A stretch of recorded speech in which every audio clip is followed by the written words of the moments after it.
الاهلي خسر الدوري تقريبا، قول لنا الاسباب، رايكم كولر يكمل ولا يمشي؟ خليني اقول لك سبب بسيط.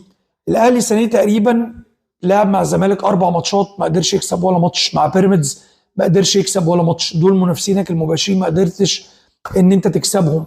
فده سبب كبير جدا، وزائد سبب قرار مجلس الاداره العشوائي بتاع الانسحاب قدام الزمالك اللي ما فادش الرياضه باي حاجه ومش هيفيدها باي حاجه، عشان بس تبقوا عارفين.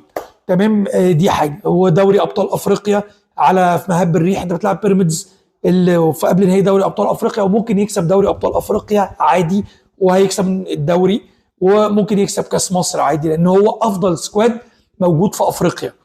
هتقول لي بقى ده نادي الكوره فلوس وامكانيات، وهو ده اللي بيعمله. والاهلي عنده كل الامكانيات.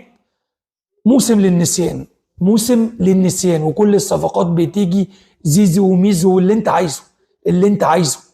ده الزمالك بيكح تراب، قالك شيكاتنا مفتوحه ودماغهم مفتوحه. فالاهلي السنه دي للنسيان يا باشا، اقلب الصفحه وابتدي اشتغل على الجديد. واكيد مجلس اداره الاهلي محضر بديل كولر وجاهز بيه. انتوا ترشحوا مين بديل كولر لو مكمل معاه؟ وحياه والدك لغايه السنتين دول تعمل لنا لاف، شير، اي حاجه، كومنت. السلام ختام، سلام عليكم.